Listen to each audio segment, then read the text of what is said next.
এমন আছে 4 দিন হয়ে গেল। এই রোডে করে মারে যায় বাচ্চাকে, একবার মারলেই তো কষ্ট হবে। পাগুলো ফুলে দিয়েছে, হাত ফুলে দিয়েছে, এগুলো মেরে চুলের মুঠি ধরে ফেলে ফেলে মেরেছে।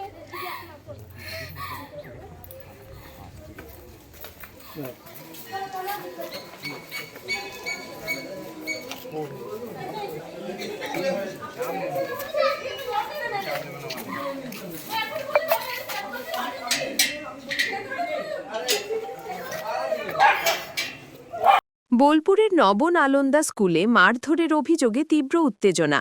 স্টিলের রডে পেটানো হলো 2 ছাত্রকে। ক্ষোভে ফেটে পড়লেন অভিভাবকেরা। বোলপুরের নবনালন্দা স্কুলে 7ম শ্রেণীর 2 ছাত্রকে স্টিলের রড দিয়ে মারধরের অভিযোগে টানটান উত্তেজনা ছড়িয়েছে। ঘটনায় অভিযুক্ত ভূগোল শিক্ষক শাশ্বত ভট্টাচার্যের বিরুদ্ধে পানকড়ায় আঙুল উঠছে। অভিযোগ 3 দিন আগে ক্লাসে হাসাহাসি করছিল 2 ছাত্র। সেই অভিযোগে শিক্ষক নাকি স্টিলের রড দিয়ে বেধড়ক মারধর করেন তাদের। ঘটনার পরও স্কুল কর্তৃপক্ষ কোনো ব্যবস্থা নেয়নি বলে দাবি অভিভাবকদের। আর সেই ক্ষোভেই বৃহস্পতিবার সকালে অভিভাবকেরা স্কুলে এসে বিক্ষোভ দেখান। তাদের অভিযোগ সিসিটিভি ফুটেজে পুরো ঘটনায় ধরা থাকা সত্ত্বেও প্রশাসন বিষয়টি ধামাচাপা দেওয়ার চেষ্টা করছে। একজন অভিভাবককে বিদ্যালয়ের গেটেই কান্নায় ভেঙে পড়তে দেখা যায়।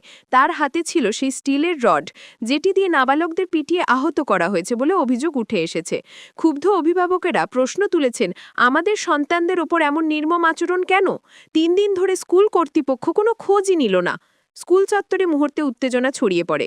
অভিভাবকদের দাবি, অভিযুক্ত শিক্ষককে অবিলম্বে বরখাস্ত করতে হবে এবং পুরো ঘটনার স্বচ্ছ তদন্ত করতে হবে।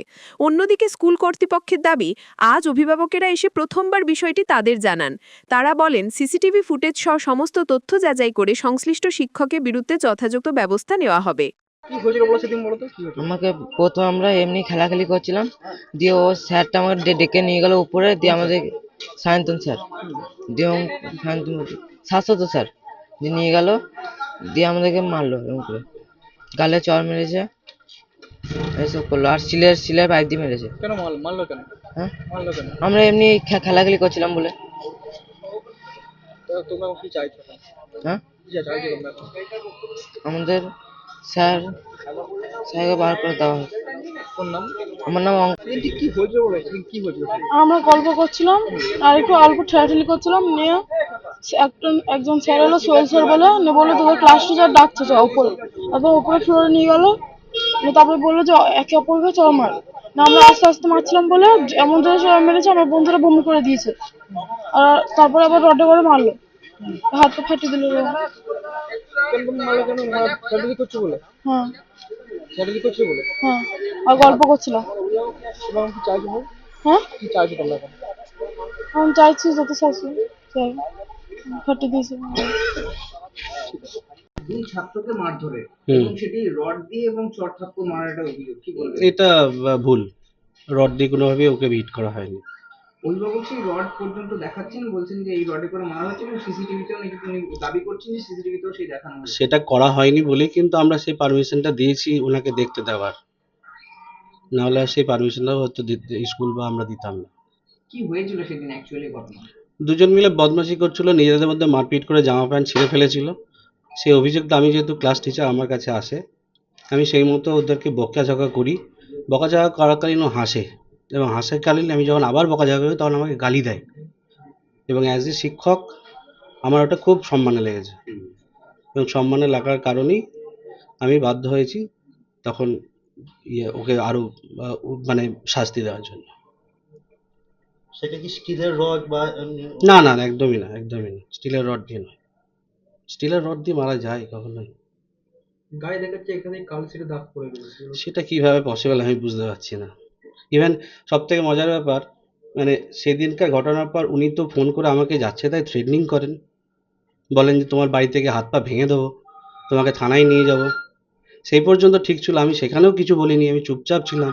যেহেতু উনি দোষ করেছেন, আমিও বকাঝকা করেছি, ছাত্র শিক্ষকের সম্পর্ক। সেই দিন বাড়ি গিয়ে আমার বাড়িতে রীতিমতো গালিগালাজ করে এবং জাতকুচিতায় থ্রেটনিং করে আসে, তাতেও আমি কিছু বলিনি। তারপরে আজকে এই ঘটনা। আপনার নাম? আমার নাম শাশ্বত শাশ্বত কি? ভট্টাচার্য। আপনি কোন বিভাগের শিক্ষক? আমি জিওগ্রাফি শিক্ষক। রড দিয়ে অর্থাৎ স্টিলের রড দিয়ে তাকে মারধর করা হয়েছে এবং সেই ভিডিও ফুটেজ আমাদের কাছে রয়েছে। গুরুতর আহত হয়েছেন এমনটা কি ঘটনা ঘটেছে? হ্যাঁ, দেখুন ঘটনা তো আজকে উনি অফিসিয়ালি বলেছেন, আজকে উনি অফিসিয়ালি জানিয়েছেন। আমি ওনাকে বলেছি যে আপনি একটা রিটেন জানান, আমরা ইমিডিয়েট ব্যবস্থা নেব। অফকোর্স যে বিষয়টা যদি এরকম পুরোটা ঘটে থাকলে অবশ্যই এটা নিন্দনীয়, এটা তো সমীচীন নয়। আর আমরা জেনারেলি তার এগেনস্টে ব্যবস্থা নেব এবং যা রিটেন যা ব্যবস্থা আমরা কমিটিকে পাঠাবো, কমিটি যেমন ব্যবস্থা নেবেন। অফকোর্স এটা নিয়ে কোনো বিষয় নেই। তবে আমরা চাই যাতে এখন বাচ্চা, আমাদের শাসন তো দরকার আছে, কিন্তু সেই শাসনের যেন লিমিটেশনস থাকে, মাত্রা থাকে, এটা আমরা অবশ্যই দেখব। কিন্তু একবারে শাসন ছাড়া সেটা তো হয় না, সম্ভব হয় না। আর আমি ওনাকে যেটা বলেছি যে না, বাচ্চাকে নিয়ে এসেছিলেন কথা বলার জন্য, আমরা না বাচ্চার সামনে কোনো টিচারকে সেভাবে বলাটা সমীচীন নয়, এটাই। সিসিটিভি ফুটেজ কি রয়েছে? দেখুন সিসিটিভি ফুটে উনি আজকে বলেছেন, আমরা অবশ্যই সেরকম দেখবো, দেখে ব্যবস্থা নেব। তো স্কুল কর্তৃপক্ষ 4 দিন পেরিয়ে গেল, কোনো খোঁজ খবর নেয়নি, অসুস্থ হয়েছে বাচ্চাটা, এই নিয়ে কি বলবেন? উনি অফিসিয়ালি আজকে বলেছেন। প্রথম কথা, সেদিন একদিন বোধহয় সম্ভবত ফোন কিছু করেছিলেন, কিন্তু পুরোটা কথা কিছুই বলতে পারেননি। আমি ওনাকে বলেছিলাম আসুন কথা বলুন। আজকে উনি এসছেন বলেছেন অফিসিয়ালি। আমি ওনাকে বলেছি আমি রিটেন দিন, দিয়ে আমরা কমিটিতে জানাবো, অবশ্যই তার এগেনস্টে ব্যবস্থা নেব।